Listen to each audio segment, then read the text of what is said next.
Hello guys! Good evening! Yan. So, I'm live.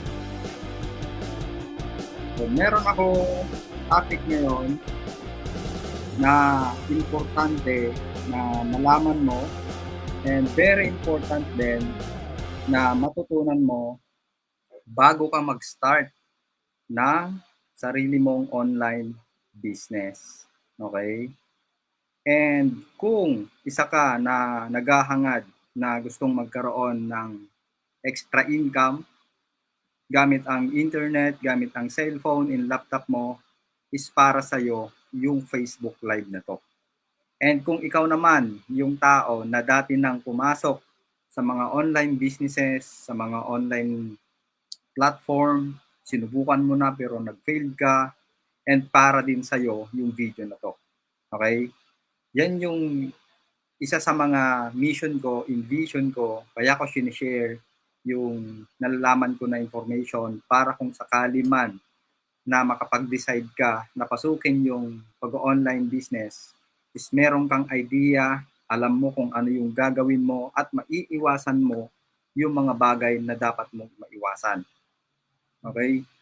And isa sa mga reason kung bakit ko sinishare yung gantong klase ng information, kasi simula nung nag-start din ako noon, hindi ko din alam kung paano ko magsisimula, hindi ko alam kung paano ko ano yung unang gagawin ko, hindi ko alam kung kanino ako lalapit para matutunan ko yung pag-online business. And hanggang sa nag-struggles ako, nag-aral ako, nag-attend ako ng mga trainings, mga seminars, mga paid courses, bumili ako ng mga books in e-books para matutunan ko yung nag-work long term.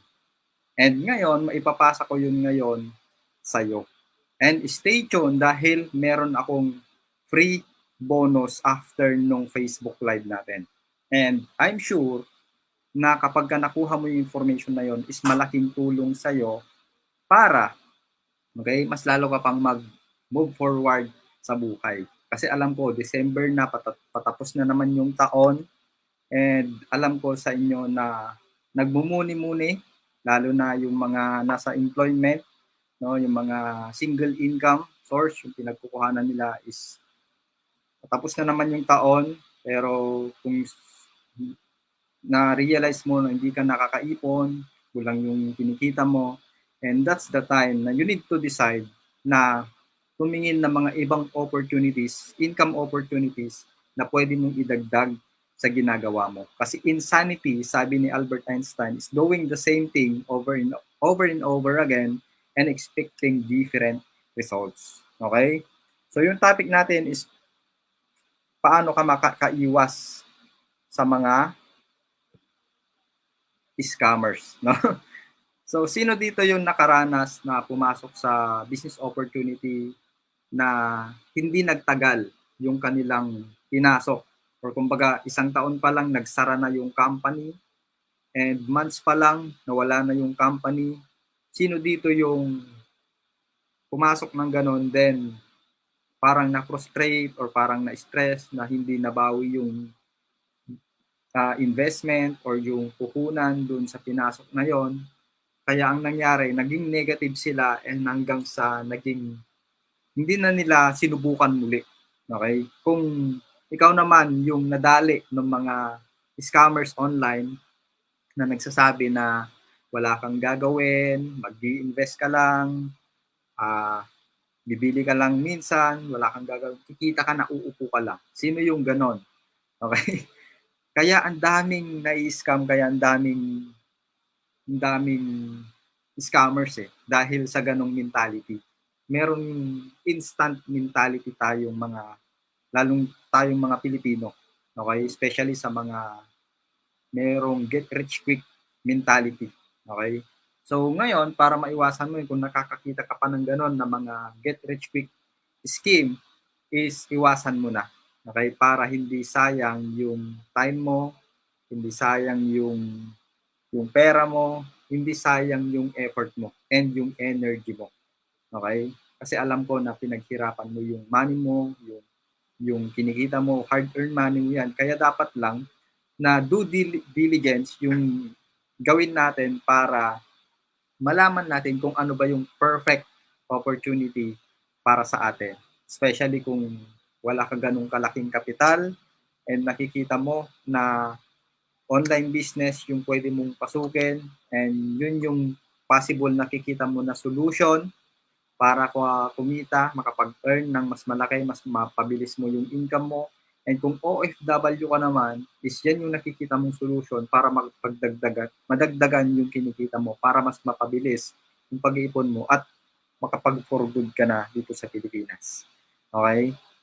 And sino ba ako? So my name is Angelo Natividad and ang mission ko is matulungan yung mga kapwa ko Pinoy employee na mag-earn gamit yung cellphone, laptop, and internet, okay, through network marketing or online business. Okay? And para ito sa mga Pinoy breadwinners who want to start a business on the internet. Okay? And disclaimer lang, no? Lahat nung babanggitin ko dito is based on my experience, based on my research, and kuan lang ito, educational purposes only.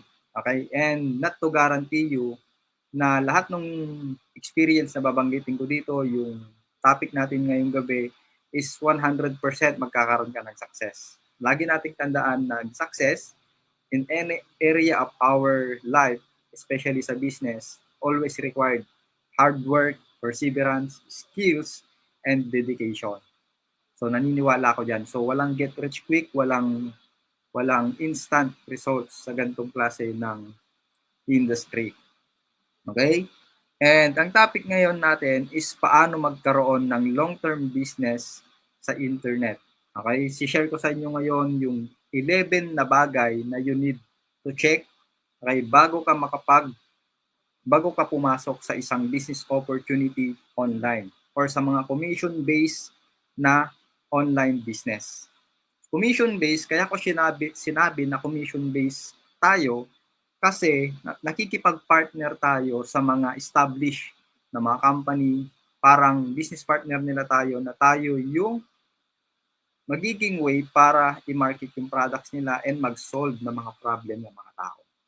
So every time na meron kang sales, meron kang customers, meron kang nagiging loyal na mapagsiservisyohan online, is dyan ka nagkakaroon ng commission.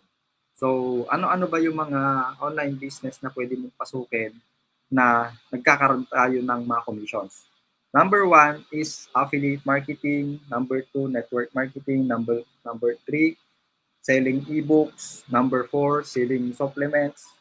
At kung ano-ano pang mga affiliate program na pwede kang kumita every time na nakakabenta ka ng mga products.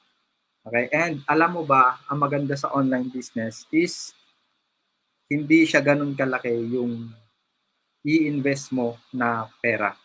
O hindi ganun kalaki yung ilalagay mo para ka makapagsimula. Hindi katulad ng mga traditional businesses na kailangan mong mag-put up ng pwesto, magbayad sa tao, bayad sa bills, magbabayad ka ng mga kung ano-ano pang mga tax, no? So dito, minsan lang. Okay? So sasabihin ko sa iyo ngayon para maiwasan mo yung maloko or masayang yung pera na i-invest mo sa online business. Okay? So kung ready ka nang matutunan, ready ka nang matuto, so share mo this Facebook Live and share mo yung video na to para mas maraming makapanood and mas marami tayong matuto ngayong gabi. Okay? So, yun yung pwede mong gawin. And we start na tayo. Yan. So, ang topic natin ngayon is 11 things to check bago pumasok sa commission-based business. Okay? So, bakit ko ginagawa yan? Bakit ko binibigay ang mga ganitong klase ng information? Una, dahil ayaw kong maranasan mong masayang ang perang ilalabas mo sa business opportunity. Okay? Kasi ang dami kong nakilala online, even offline, na sumubok ng online opportunity and offline opportunity, offline business, na nasayang lang yung perang nilabas nila dahil hindi nagtagal yung mga company na pinasok nila. Okay? Siyempre kung nagsara na yung company, wala ka nang magagawa. Kung pinasara yan ng BIR, pinasara yan ng SEC, no? Wala ka nang magagawa. Wala ka nang habol sa mga owners and company. Okay? Pangalawa, is matulungan kita na magkaroon ng idea kung ano ba ang dapat mong gawin para makahanap ka ng isang legitimate na income opportunity. Okay? And pangatlo, makakasiguro kang magkaroon ka ng long-term business. Kapag ka nalaman mo yung 11 things you need to know bago ka pumasok sa isang business opportunity online. Okay? Alam naman natin na online, ang daming pumapasok ng scammers, no? Kung nakatunog ka na merong get rich quick, no? Kung mag-invest ka lang, wala kang gagawin, kikita ka, ikaw yung target nila. Okay? So, iwasan mo na yung mga yon dahil hindi nakakatulong yon at the same time, mapapahamak lang or masasayang lang yung perang i-invest mo doon. Okay? So, para ito sa mga Pinoy employee who want to achieve na magkaroon ng extra source of income sa internet. Okay? So, ready ka na ba? Kung ready ka na, i-comment mo na I am ready sa comment section or sa comment box. Okay? So, let's go. Let's start na. And number one na kailangan mong matutunan or kailangan mong ma-check bago ka pumasok sa isang business opportunity, kailangan dapat naka-registered yan sa SEC or sa Security Exchange and Commission. Alamin mo kung kailan na-registered at anong registered number. Okay? Para ikaw mismo yung mapatunayan sa sarili mo na totoo yung company and legit na nag-ooperate and naka-register yung company na sasalihan mo. Yun yung pinakauna na ginawa ko before na ni-research ko yung isang company na pinasok ko and napatunayan ko na legit yung online opportunity. So doon pa lang, kapag wala yan sa listahan ng mga negosyo doon sa SEC, hindi yan SEC registered, is magkaroon ka na, hint na yan sa'yo or parang babala na yan sa'yo na wag mong pasukin yung opportunity na yan. Okay? So yan yung una na dapat mong gagawin. In order for you na makaiwas ka sa mga scam pani. Lalo na yung scam ng mga tao, no? So, yan.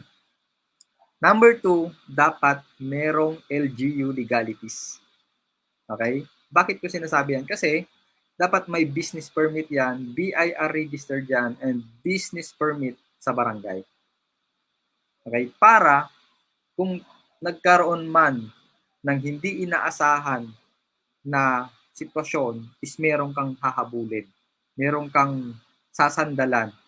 No? Merong pro-protekta sa'yo na mga tao or isang community na alam mo na kapag pinasok mo yung negosyong yan, is merong hindi magandang nangyari, meron kang pagre-reportan, meron kang habol, kumbaga. Okay? Yun yung ginawa ko nung pumasok ako sa online opportunity. And pro tip pala is huwag kang papasok sa isang bagay na hindi mo alam at hindi mo naiintindihan. Okay? Yan yung tip ni Warren Buffett. Okay?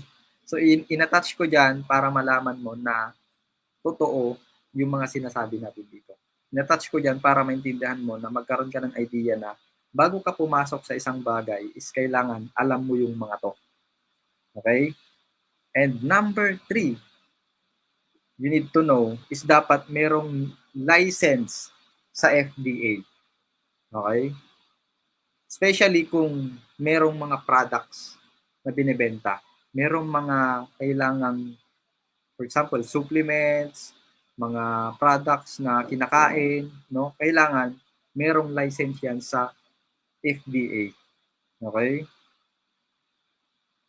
Para malaman mo kung legal ba sila na makapag-operate and makapagbenta ng mga products, yung company na yun. Kasi kapag ka hindi yan lisensyado sa FDA yung mga products na binebenta sa labas, especially sa mga network marketing businesses, is pwedeng mapasara yan and pwedeng habulin yan ng gobyerno. And panigurado, hindi din yan magtatagal. Okay? Kaya mayroong FDA para mapatunayan na safe yung mga products na ibebenta mo. Lalo na kung pangkalusugan yan, lalo na sa health industry yan, yung pinasok mo na online business opportunity or income opportunity is baka ikaw pa yung mapahamak, no? Kasi ikaw yung unang magta-try, ikaw yung unang susubok sa sarili mo bago mo ipapadry sa ibang tao kapag ka food products yung binebenta mo. So, kailangan i-sure mo yun para sigurado ka na ligtas at quality yung ibebenta mong products. Okay? And number 4, dapat may branch na mas malapit. Okay? Bakit? Coach, bakit dapat may branch na mas malapit sa kinaroroonan ko? Tanong mo din ba yan? Para mas mabilis yung access mo kapag just in case na magkaroon ka ng mga orders, mga fulfillment, para mas mabilis yung access mo sa company or sa offices na pagkuhanan ng mga products, lalo na kung naghahabol yung customers mo, merong tipid siya sa oras para makuha yung products mo. Is kailangan may mga branches yan, especially sa Manila, no? Especially dito sa mga provinces, para mabilis yung access mo sa mga products. Okay? Lalo na kung health products yung ino-offer mo. Eh kung health products, malay mo yung products mo pala yung kailangan ng tao para masalba yung buhay niya.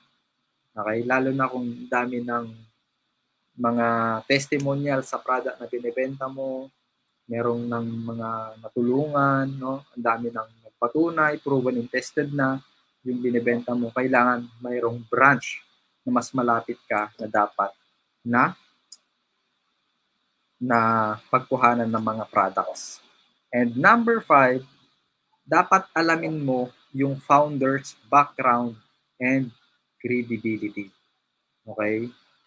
And isa sa mga reason kung bakit ang bilis magsara yung mga companies, no? Dito sa Pilipinas, yung mga startup company, it is because sa mga founders background. Okay? So, lagi mong i-check yung founder's background and credibility. Malay mo, yung sinalihan mo pala ng company is meron palang kalokohan. Bago siya nagtayo ng company na pinasok mo, meron palang kalokohan na ginawa sa labas. Eh, hindi mo nalaman. And nung time na kumikita ka na sa company mo, lumalaki na yung team mo, lumalaki na yung na-create mo na team, no? And then, nalaman mo na lang, nabulaga ka na lang na pinasara yung company mo kasi hinahabol yung may-ari ng kumpanya. Okay? So, kailangan credibility yung unang hanapin mo and titignan mo sa mga founders. Kung philanthropist yan, dapat maraming natutulungan ng mga tao, merong nang nagawa para sa mga tao, ibang companies, no? And iba't ibang mga foundations at kung ano-ano pa. So, i-background check mo yung mga founders nyo. Kung talagang kaya ka ba niyang bigyan ng great opportunity para masabi mo, makasiguro ka na magtatagal talaga yung company na papasugin mo. Okay? Para, yun nga, maiwasan mo na hindi masayang yung oras mo, yung perang nilabas mo, at the same time, yung energy mo and yung panahon mo. And number 6 and 7, alamin mo din yung vision, yung mission ng company na papasukin mo. Why? Kasi dyan kasi nakasalalay kung hanggang ilang taon ba yung company or magtatagal ba siya, no? So, kailangan yung mission and vision na yan, kailangan naka-align ka doon sa mission and vision ng company mo. Kasi kapag ka-align ka sa vision and mission ng company nyo, is magiging natural yung paggawa mo ng negosyo kasi same kayo ng mission and vision para sa mga tao. Okay, hindi lang sa mga tao, maging sa community, sa major, or kahit ano pa man, na basta magkaparehas kayo, meron pa pagkakapareha ng mission and vision sa buhay, maganda yan. Okay? So, always check yung vision and mission ng company. And number 8, no, kailangan alam mo din kung paano patakbuhin or tumatakbo yung business model na yan. No? So, huwag kang papasok sa isang bagay na hindi mo naiintindihan. Paano nag-work?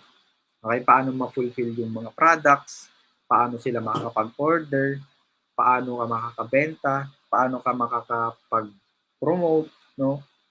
Paano makakarating yung product sa mga customers mo? So, kailangan kabisaduhin mo. Kabisado mo dapat yung opportunity or yung income opportunity na pinasok mo. Okay? Alam mo yung step-by-step process para hindi ka maloko, no? Ng mga taong nasa company nyo or nasa mga taong wala sa company nyo. Okay? So, kaya siguro, no? Kaya naluluko yung mga tao. It is because hindi nila pinag-aaralan yung mga pinapasok nila, yun yung unang-una. At hindi nila alam kung paano tumatakbo yung mga pinasok nila. Okay? So, lagi mong tatandaan na sa negosyo, meron talagang struggles dyan, trials and errors dyan, meron ka mga challenges na dadaanan dyan bago ka makarating, bago ka makapag-create ng mga results. Okay, income results, no? Or mga results na gusto mo sa buhay. So, yun yung mga hindi sinasabi ng mga companies na wala kang gagawin, mag-invest ka lang, kikita ka na, magdodoble na yung pera mo. So, yun. Okay? So, pero kapag nalagpasan mo yung mga challenges, yung mga trials and errors, rejection, objection, no? Kapag nalagpasan mo yan, ginhawa naman yung kasunod. Ginhawa naman, makukuha mo naman yung mga bagay na gusto mo para sa sarili mo, sa ibang tao, and sa family mo. Okay? And number 9 na kailangan mong alamin is kailangan may winning products. Okay? Winning products, ibig sabihin, quality, premium, and high-end yung mga products. Kumbaga sa mga cellphone, is merong tinatawag na flagship phone, no? Kailangan mataas yung kalidad ng products mo. Kasi diyan ka makakasiguro na magkakaroon ka ng repeat orders, repeat buyers, no? And repeat customers. And kailangan yung products mo na yan is nakakapag-solve ng people problems. No? Nakakapag-solve yan ng problema, yung product na promote mo. Katulad nung Lucky Me, no? Yung Pancit Canton, yung instant Pancit Canton. Bakit siya naging successful? Bakit tinanggap ng mga tao yung product na yon? Kasi ang nasosolve niya na problem, yung madalian. Kung ikaw yung papapiliin, bibili ka ba sa, kung nagugutom ka na, bibili ka ba ng karne, ng gulay, ng kung ano-ano, ng sahog, sa palengke para iluto mo pa, or yung instant noodles, instant Lucky Me, no? Yung Pancit Canton. Siyempre, pipiliin mo, no-brainer na yung Pancit Canton. Ganon tinanggap, kaya nagtagal, naging successful yung Lucky Me or yung Pancit Canton, instant kasi. Okay? Yun yung problem na nasosolve niya. Kailangan nakakapag-solve yan ng problem. And yung products mo dapat, kailangan merong consistent and sufficient demand. And isa sa mga reason din kung bakit nagsasara or ang daming hindi kumikita sa isang company kasi inconsistent yung products nila, yung quality ng products nila, and saka insufficient yung demand nila. Lalo na kung nakilala yung products mo sa market, kailangan meron kang production na pagkukuhanan para pang supply sa mga taong nangangailangan ng products mo. So, kailangan hindi ka nauubusan ng supply and demand. Okay? Dapat kailangan ng tao yan, hinahanap ng tao yan, no? And nakakapag-solve ng problems. And para masiguro mo na pang long term talaga yung business na papasukin mo, is dapat all year round, kailangan ito ng mga customers mo, yung product na binebenta mo. Okay? Kaya hindi nagiging sustainable, profitable, and expandable yung mga businesses. It is because yan yung reason.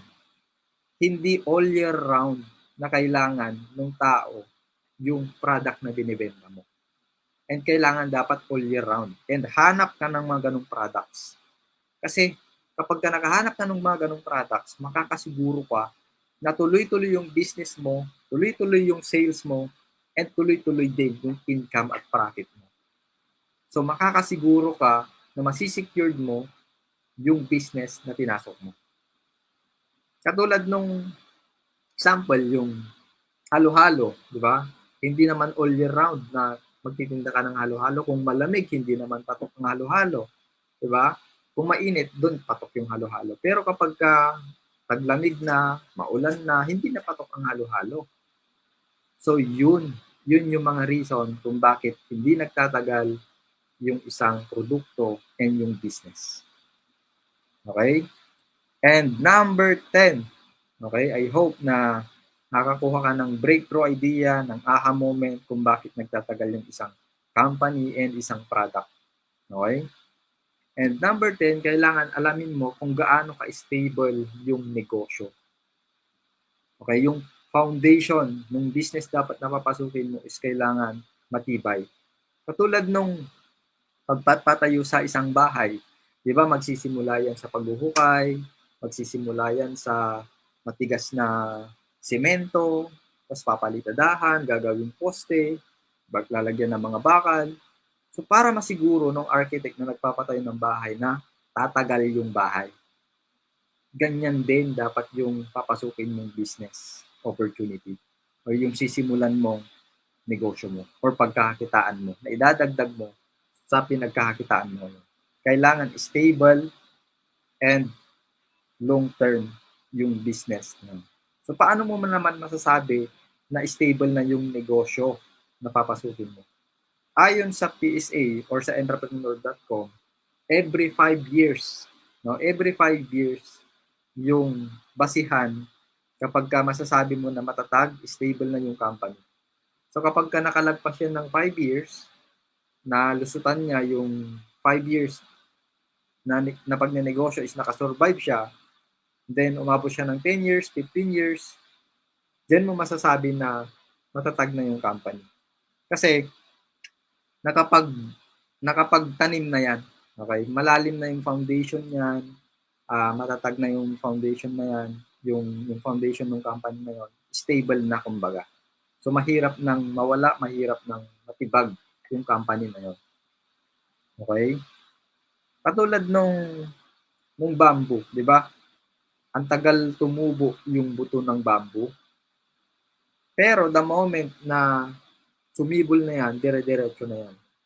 Alam mo kung bakit ang tagal na tumubo yung buto ng Chinese bamboo? Kasi inuuna niya yung ugat niya. Okay, nagpapalalim pa yan, yung foundation.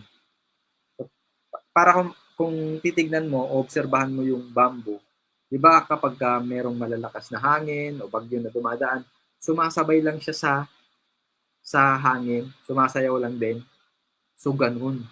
Kasi matibay yung foundation niya. Hindi basta-basta natutumba, hindi basta-basta na nababali yung kanyang sanga.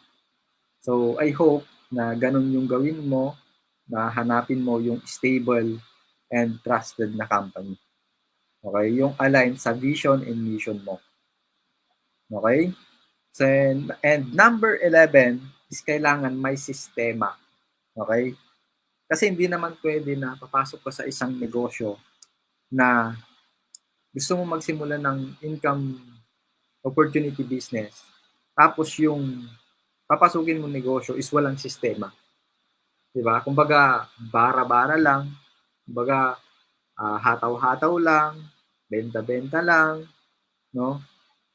So, para ka kumita ng malaki sa isang business, kailangan predictable and merong sistema yung pwede mong kitain, yung possible mong kitain, no? Yung possible mong mabenta, possible mong kitain, kailangan merong sistema. And isa sa mga nakapaloob doon sa sistema na yon is yung tinatawag na law of leverage. Okay? Kaya yung mayaman, yung mga tao, okay, yung mga mayayaman, it is because meron silang nagagamit nila yung law of leverage.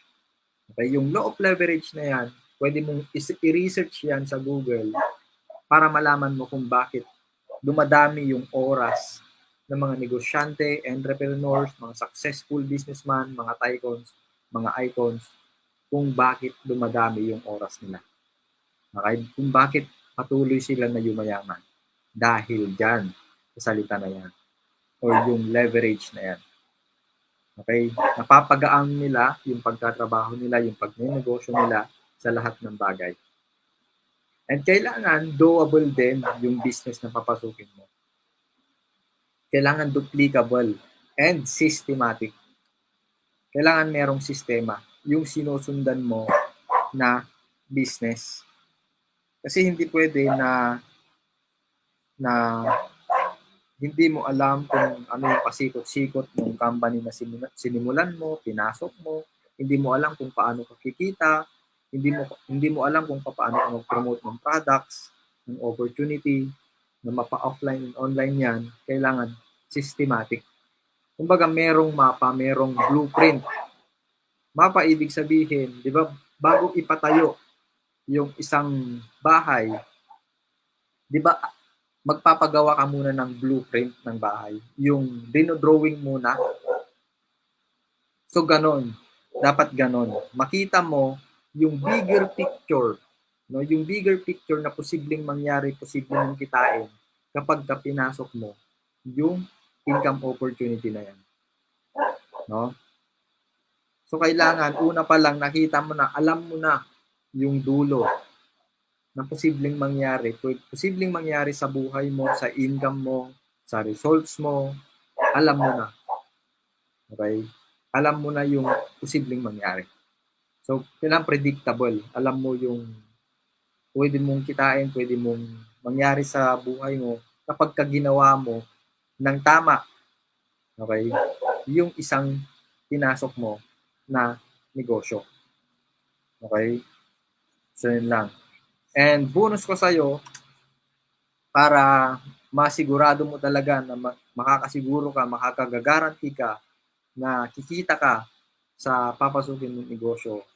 Unang-una yun nga, research mo, sundin mo yung 11 tips na to, 11 na bagay na to, and hanap ka ng mga taong makatulong sa'yo. Kumbaga mentor. Okay? Kasi lahat ng mga tao na naging successful sa kahit anong larangan, even si Steve Jobs, no? Si Bill Gates, no? Merong mga mentors. No? Kaya sila naging successful. Kasi ang tulong ng mentors is unang-una matuturo niya sa'yo yung kanyang experience, both failure and success. Okay? Pag meron kang mentors, meron kang basihan kung paano mo kukunin yung income goal mo, yung mga results na gusto mo, yan yung matutulong niya sa'yo. And, malalaman mo yung mga strategies, yung mga techniques niya, kung paano niya nagawa na magkaroon ng resultang ganon. Yun yung natutulong ng mentors. So, very important ang mentor sa isang bagay. Sabi nga nila, hindi mo magagawa yung isang bagay, hindi mo masosolve yung problem mo sa current na nalalaman mo.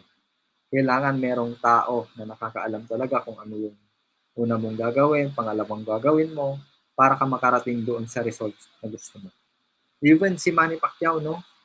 So, pound per pound king. Bakit niya nagawa yon? Eh, hindi naman naging pound per pound king si Coach Freddie Roach, di ba? Kasi si Coach Freddie Roach, hindi man siya naging pound per pound king, pero si Coach Freddie Roach, kaya niyang gawin, no, na pound per pound king si Manny Pacquiao.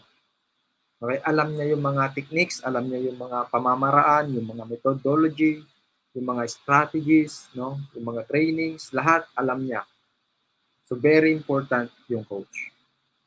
And since tinapos mo yung video na to, meron akong bonus para sa'yo.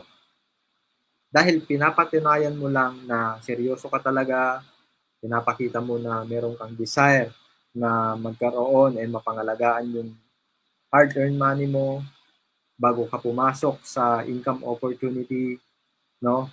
And meron akong maagang pamasko para sa inyo. Okay? So, yung maagang pamasko na yon is free ebook. Okay? Ang pamagat ng ebook na to is Money Earned Loss.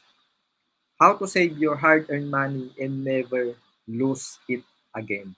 Bakit yan yung ebook na shinare ko? Kasi dyan mo malalaman yung mga pamamaraan, dyan mo malalaman yung mga techniques, yung mga principle pagdating sa pera. And here are some of the book highlights. Malalaman mo dito yung truth, yung lies, and misconceptions about money. Okay? Diyan mo matututunan lahat. And why humans are like animals about money. Okay? Paano tayo nakakatulad doon sa mga animals? No? Tayong mga tao. Ano yung pagkakaparehas natin ugali doon sa mga hayop? And madidiscover mo din yung legal scam na matagal nang nangyayari sa mundo, no? And madidiscover mo yung 10 proven ways to financial success. Okay? Mula nung natutunan ko to, mula nung nabasa ko yung book na to, by the way, book ito ni Coach Christy Chavez. Okay? So, para makuha mo yung free bonus ko na yan, is nakikita mo yung link na nasa baba. I-type mo yan sa Google, yung https, no, bit.ly.com, no, yung nakikita mo, yung yellow dyan, sa baba ng video na to. I-click mo yan or i-type mo yan, kailangan eksakto para makapunta ka, para ma-claim mo yung free ebook na yan. And once na kuha mo na yan, kung interesado ka naman na matutunan, malaman, no, paano ka magkakaroon ng online, no, business, how to make money through online business, no, puntahan mo din yung link, no, na nakalagay sa video na to, yung Bitly free exclusive masterclass. Puntahan mo yan, i-type mo yan para magkaroon ka ng chance na ma-discover mo yung 3 sikreto how to earn 5 to 6 figure income per month without quitting your job even if you are complete beginner sa online business, wala kang expertise, or wala kang experience, no? So, malalaman mo yan. And yung 11 na na-discuss ko is makikita mo din dito sa kinakandak natin na online free seminar and online free training na yan. Okay? So, I hope na nakakuha ka, marami kang naging aha moment, naging nakuha na knowledge, ng wisdom sa free training na to, sa Facebook Live na to, and I hope nag-enjoy ka and i-apply mo lahat ng natutunan mo sa video na to, sa Facebook Live na to. Kasi kapag ka in-apply mo yung natutunan mo dito ngayon, yung 11 things to know before ka mag-proceed, before ka pumasok sa mga online businesses, mga commission-based business, makakasiguro ka na magiging safe, maproprotektahan mo yung money mo, and magkakapag-create ka ng results and magkakaroon ka ng long-term business. Okay? So, dito ka mapupunta kapag ka clinic mo yung link na yan. So, dito. Okay? So, dito ka mapupunta. Kapag ka nakita mo yan, yung link na yan, click mo tong, yes, send me the free exclusive training. And mapapadala ko na sa'yo yung hinanda ko na free exclusive trainings na makatulong sa'yo para magkaroon ka ng successful na online business dito sa internet. Okay? So, I hope na nag-enjoy ka, nakakuha ka ng knowledge, i-apply mo lahat ng natutunan mo, and magkita tayo sa loob ng free training na yan. Okay, so once again, this is Angelo Natividad. If you want success, stop making excuses, take massive action, and get results in life. See you on the next video and God bless. Happy Tuesday sa ating lahat. Good night, guys!